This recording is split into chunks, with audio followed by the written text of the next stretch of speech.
A large portion of the Jewish nation has returned to its homeland, but the heart, soul, and mind of much of the Jewish nation are still in exile mode. This state of affairs must and will inevitably change. This is Torah Nation TV from Jerusalem, and we are speaking with the head of Machon Shilo, Rabbi David Bar-Hayim. Shalom, Rabbi Bar-Hayim. Shalom. How long ago did the rabbi begin baking matzot, and what was your motivation for doing so? I began trying to investigate and actually learn hands-on the process of baking matzot well over 30 years ago. I think it was about 32 years ago. And it took some time, I will admit, to get the hang of it, because not many people actually know how to produce matzah as it should be. And my initial efforts were not terribly successful. But it's something that one can certainly learn, especially if one is instructed by those who have done it for many years and have experience. It's not very complicated at all. With regards to my motivation, obviously seeing that this is such an important mitzvah, a commandment of the Torah, such an important aspect of Pesach, of Passover, I wanted to know in real terms how matzah is produced and what it involves, and to fully understand the halachot, the Jewish law which pertains to the making of matzah. The only way to really understand these halachot is to actually perform the action, to go through the motions, and to learn hands-on by experience how this works. Particularly, I wanted to know and to learn how to produce soft matzah. It was obvious to me, it became obvious to me, that real matzah is supposed to be soft and flexible, something you can roll into a shape such as one can do with a lafa or pita. This is what we are supposed to do with that which is called the Zecher L'Mikdash Kehilel, when we take during the Haggadah, on the night of the Seder, we take the maror and we wrap it up in the matzah. This cannot be done obviously with hard, crisp, cracker-like matzah. And I knew there was a different kind of matzah, but I was not familiar with it. And I wanted to become familiar with it, and I wanted to learn how this is to be done. Can one use regular flour, or must one use special Passover flour? Normally one must use special Passover flour, but one has to understand what that means. It is not as if flour becomes special and kosher for Passover by waving a magic wand over it and pronouncing that this is now kosher for Passover. What defines flour as special or kosher for Passover is the fact that it has not come into contact with water at any stage during its production.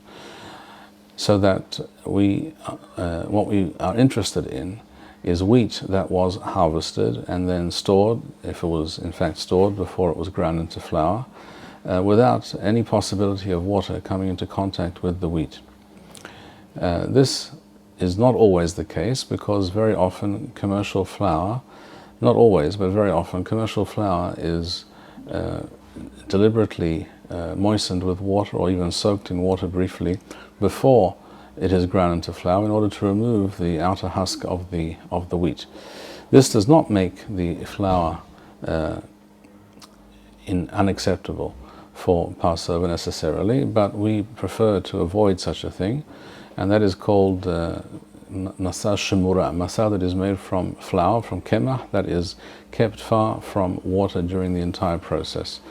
If one has absolutely no flour available, other than regular flour that one buys in a store, then the Geonim already wrote over 1,000 years ago that if that's the only flour available, then one makes matzah, one produces matzah for the night of the Seder from such flour.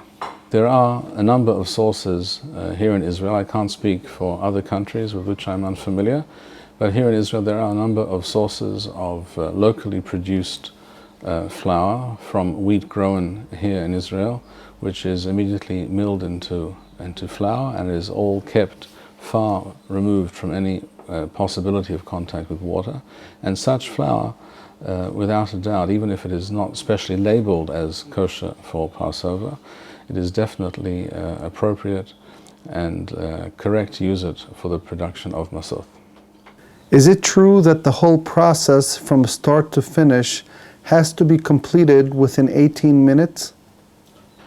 This is the normal halachic position. This is what one finds in many poskim, including the Rambam, including the Shulchan Aruch.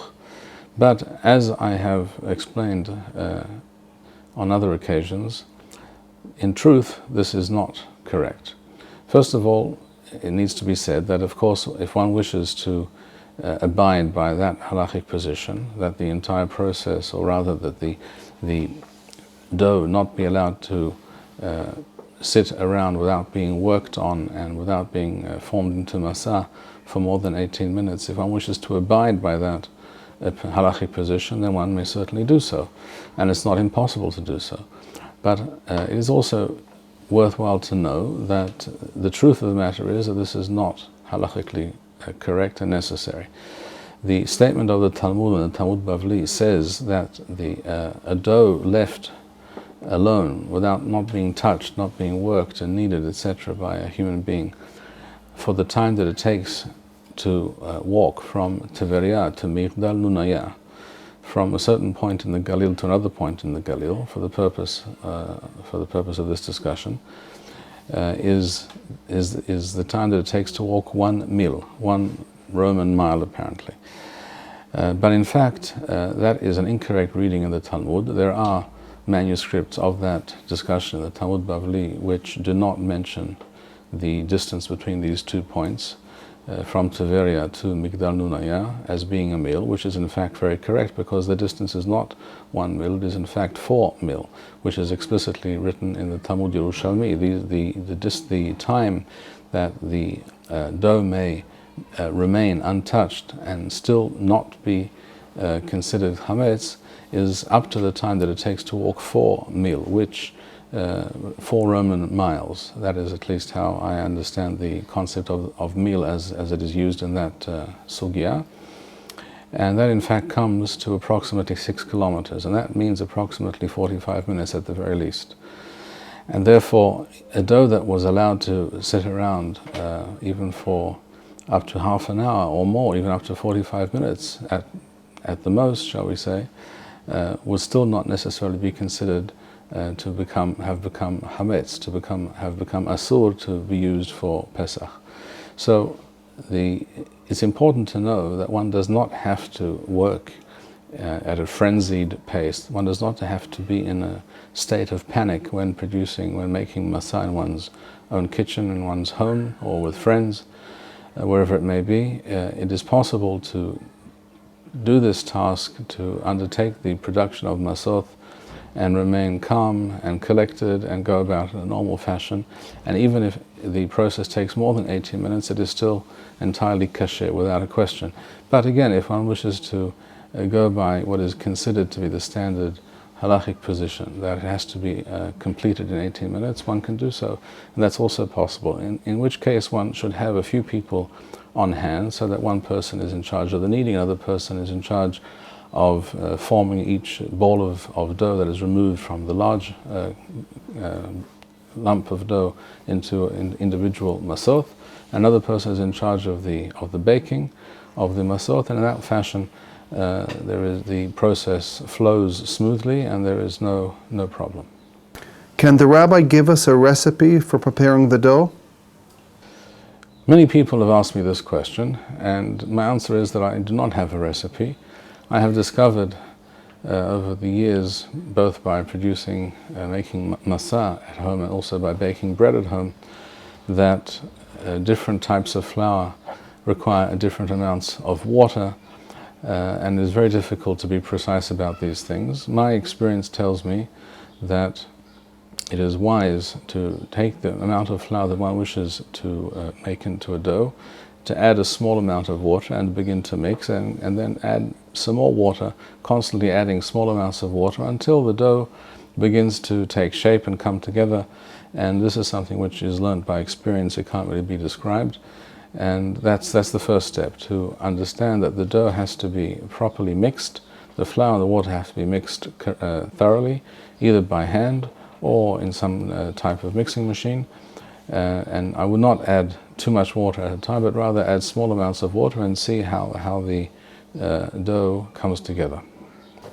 Can the rabbi please walk us through the entire process, step by step, from mixing the flour and water to the baking?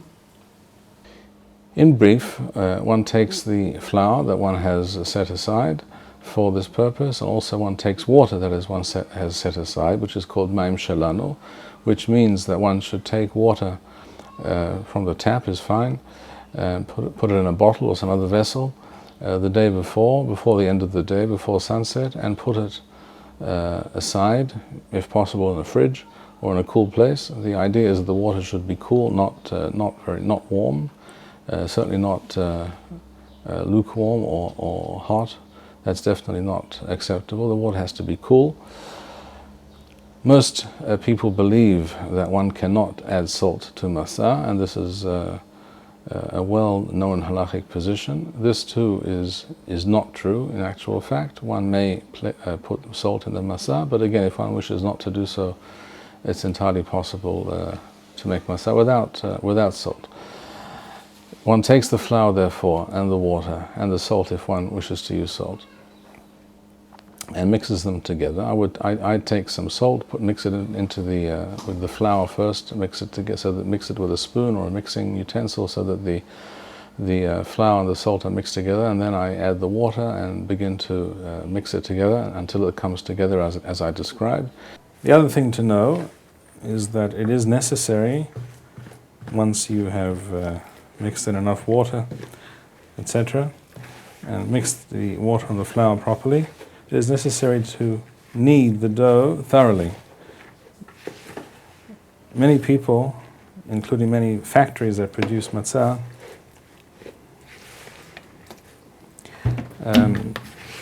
are trying to do everything in a great rush. In fact, I would say in a panic. And this results in a improperly kneaded dough, which is not a good idea at all. As you can see, I'm pouring in a small amount of water and mixing until I achieve the correct consistency. I can't tell you how much that is exactly. I don't measure the water. It just is something you have to try and learn by experience.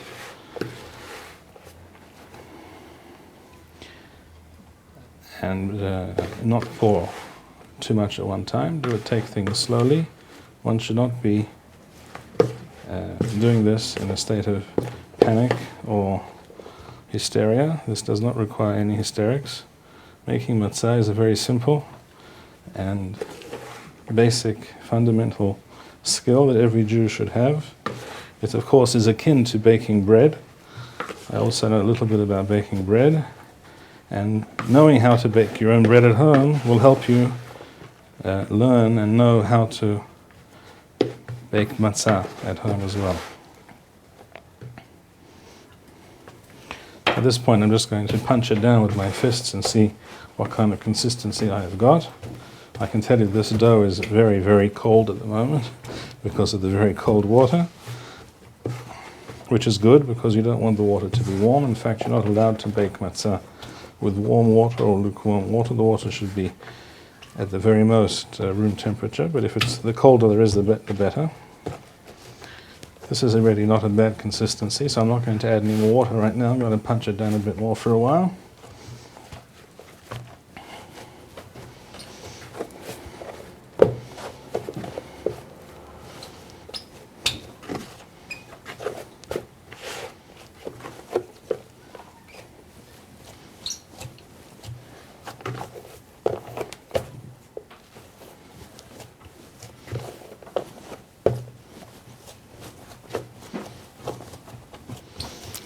In fact, at this point, I'm going to add just a little bit more flour so it won't be too sticky. Okay, just sprinkle a bit on the bottom. Stop, thank you. Just a little bit. That's enough? That's enough for now. This is just to prevent it becoming too sticky. as we continue to knead. I repeat, and this cannot be repeated often enough, one has to knead the dough well, thoroughly, for nearly or up to 10 minutes approximately, I would say. It is a very grave error, both halachically and in terms of the quality of the final product. One does not knead it properly, and if one does not use enough water in the mix. Not that one should use too much water, but one should also not use too little.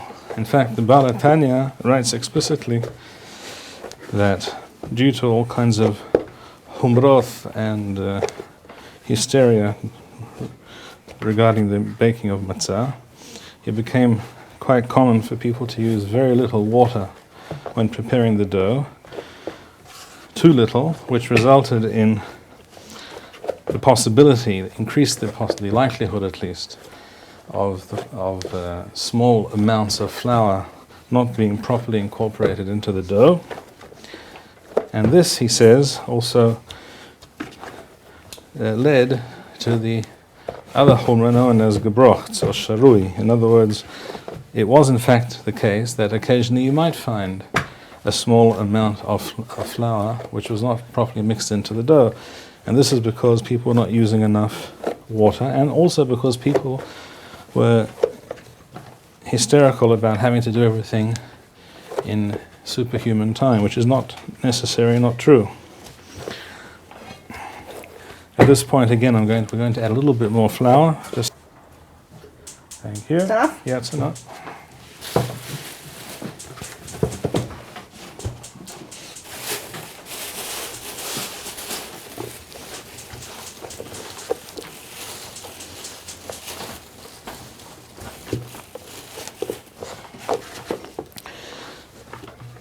So it is a mistake to try and do what we're doing now, preparing matzah. It is a mistake to try and do this at some superhuman speed, or to use too little water, not to knead long enough.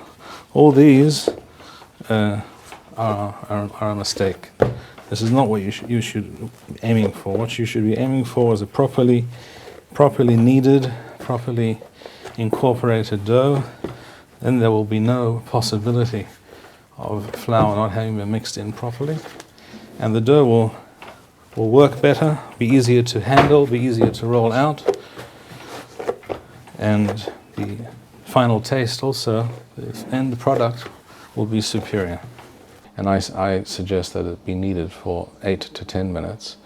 When this is done, then the dough, first of all, becomes easily worked, and the final product is much more satisfactory and tasty. And at the end of this time, therefore, approximately, at this point we're speaking probably about 12 or 13 minutes, 14 minutes after the initial contact between the water and the flour, having mixed it and kneaded it thoroughly. At this point we can remove the dough from the bowl. We send someone off to the bathroom to thoroughly scrape out that bowl and wash it clean. This spoon, which I used to mix the dough, also is now going to be taken and washed thoroughly. We use detergent and a scrubby and a nail brush to scrape everything, clean everything thoroughly.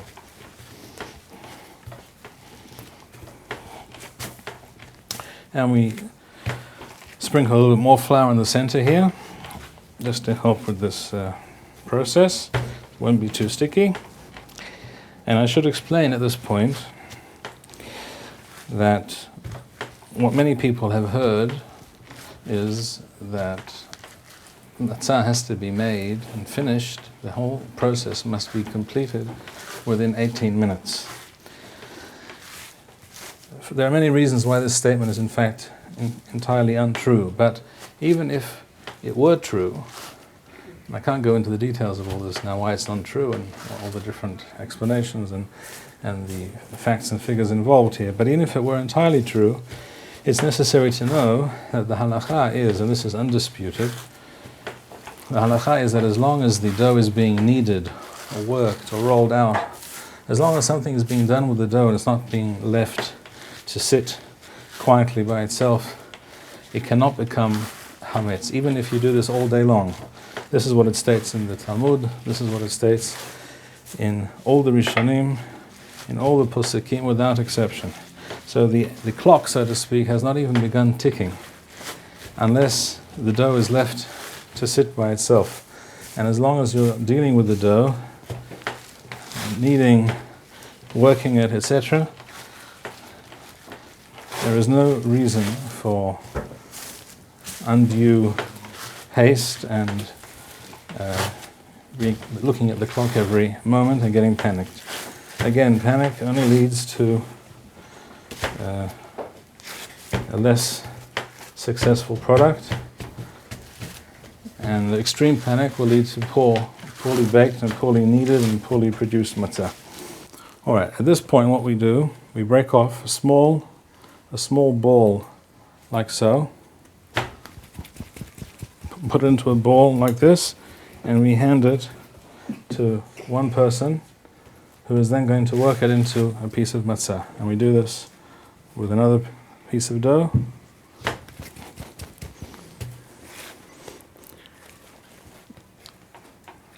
Some people, when they bake matzah, say out loud that we're doing this l'shem misvat matzah.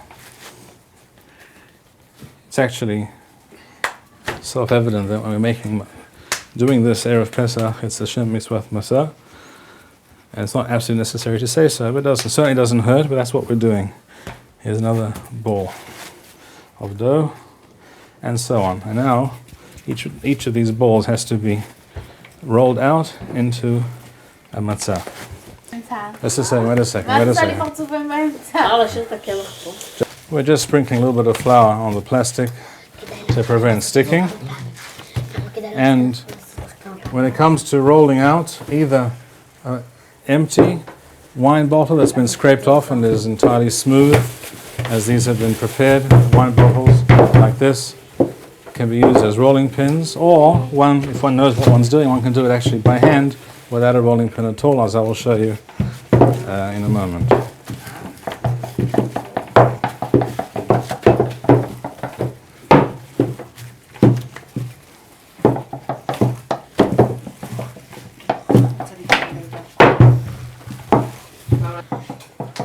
We bake our matzah on dry frying pans on top of gas flames turned to maximum.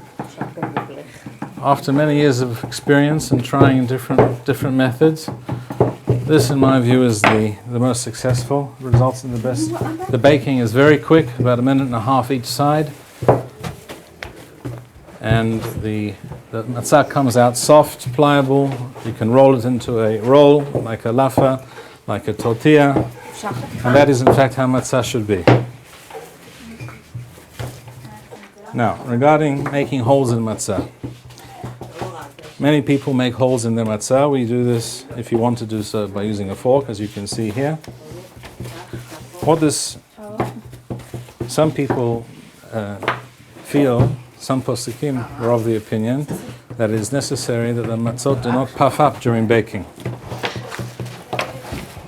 Although many other poskim disagree, and in my view this is unnecessary and in fact counterproductive. I think actually the matzah bakes better when there are no holes made in the dough.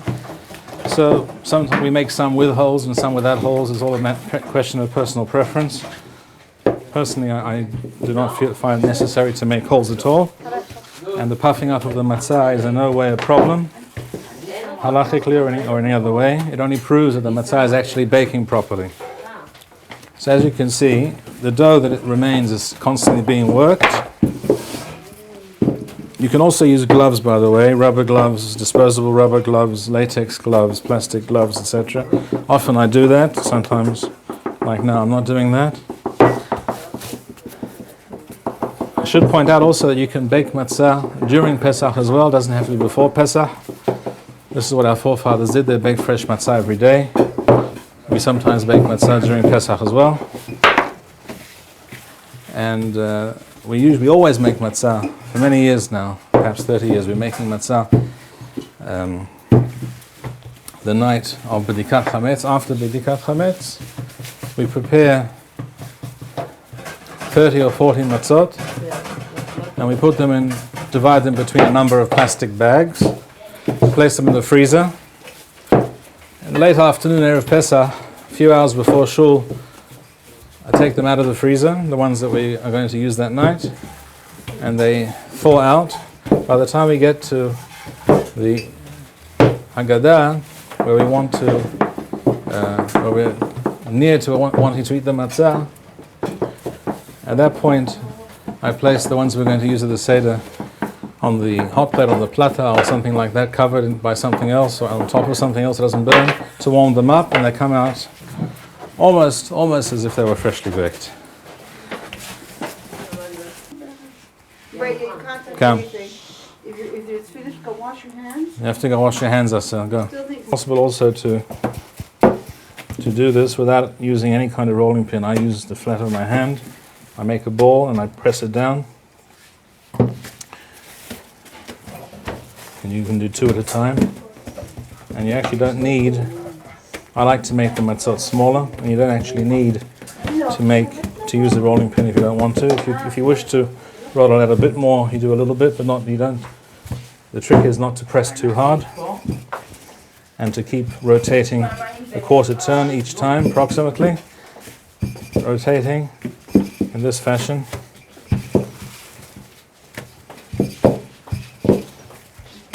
Not too thin, not too thick. Halachically it can be quite thick and can be up to a tefach in thickness, up to 4 fingers in thickness, but it's not feasible. It just doesn't bake properly. It's not tasty. It's kosher, but it's not tasty. If it's too thin, it's also not good. These are ready to bake in my view, and I'm going to put them on the oven in a moment. I'm putting my first one down here like so. I put it down in that fashion, and I'm putting this one over here.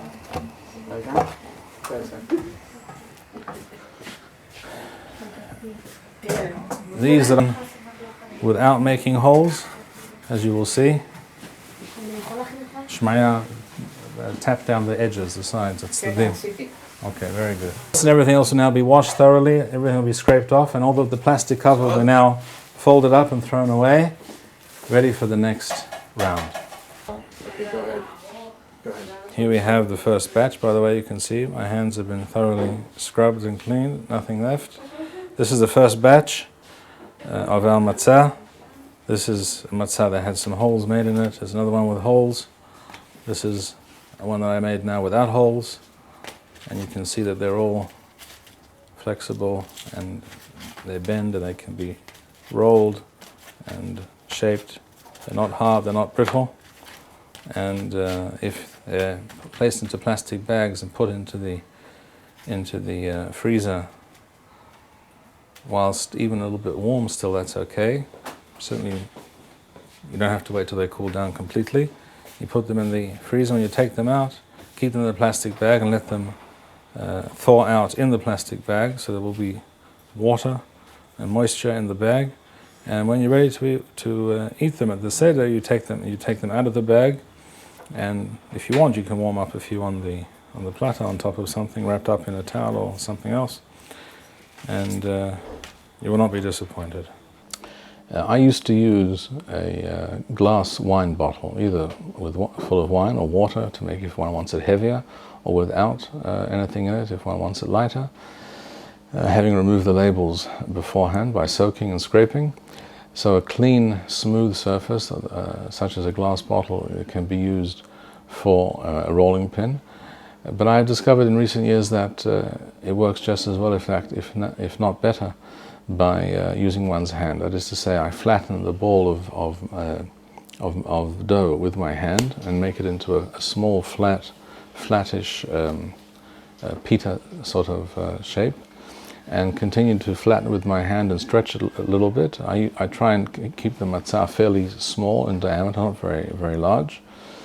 And when it is, and hopefully I maintain the correct round shape, which is also a question of experience.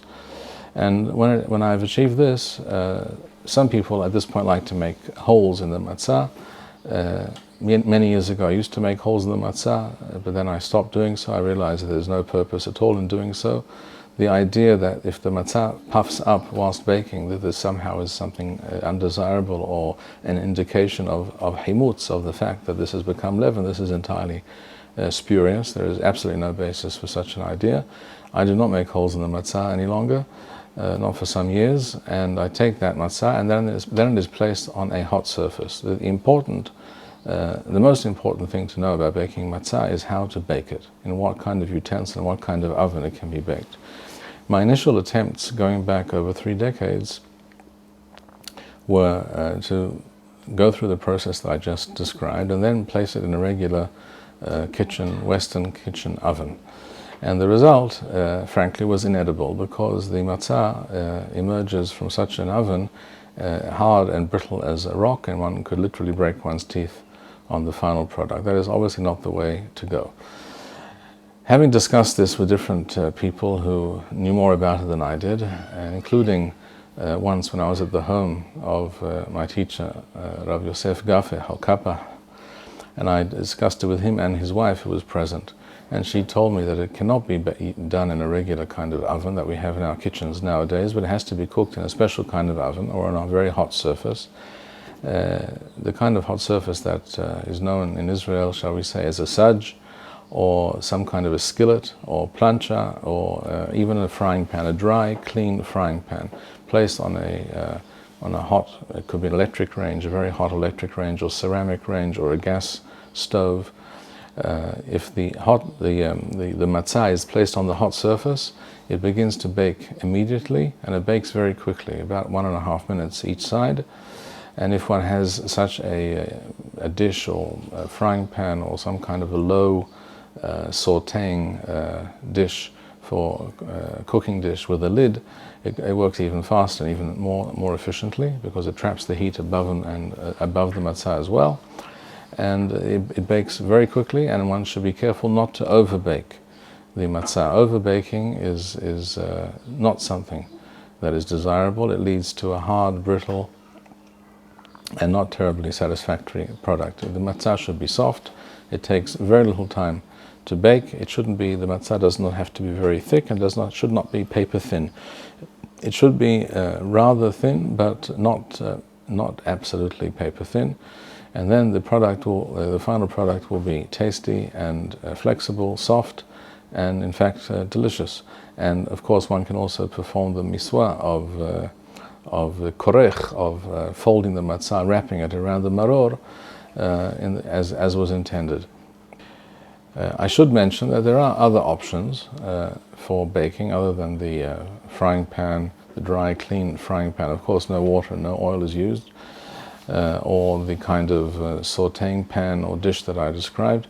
There are also electric grills, and there are also grills here, at least in Israel, which are designed for baking pita bread, the bottom half of which sits on the gas stove or the electric range, and the top half of which is a electric grill.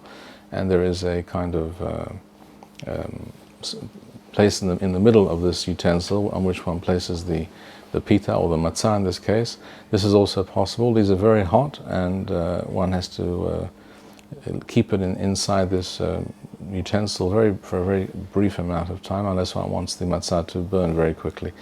A saj, as I mentioned also, which is a kind of metal dome, which is either heated from below in some cases by a wood fire, or in other cases by a gas ring, or a special gas device that comes with the saj, in order to heat it from below, and then the pita, or the matzah in this case, is placed over the dome on the outside.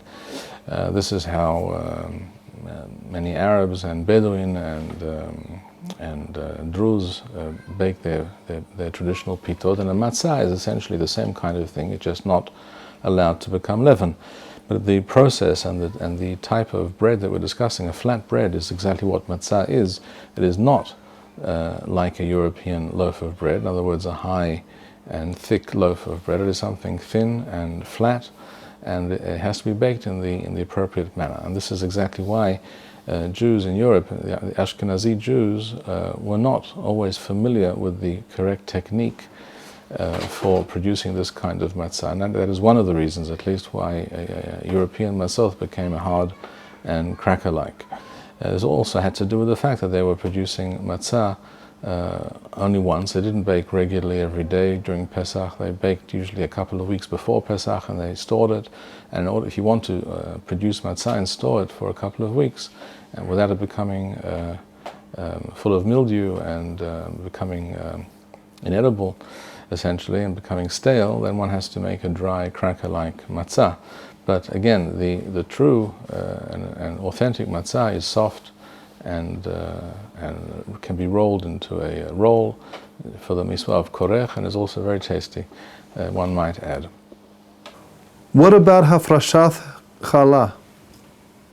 The best way to go about hafrashat challah, the mitzvah of removing a small part of the dough or the baked product, is as follows.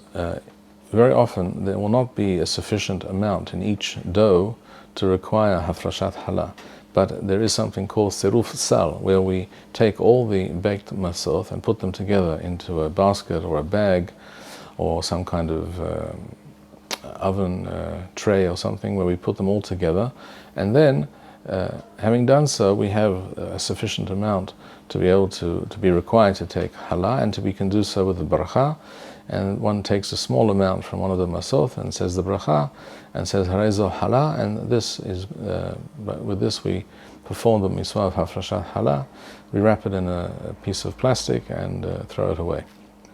That is the correct procedure with regards to hafrashat challah. Are there any other points that the rabbi wishes to mention? It is important, of course, at the end of each batch to immediately clean thoroughly all utensils to which some dough may be stuck. This applies to the bowl that is used for the mixing of the flour and the water to make the dough. This applies to any kind of mixing spoon or any other utensil that is used in the process. Also to any rolling pin that might be used, whether it's a bottle as I described or any other kind of rolling pin.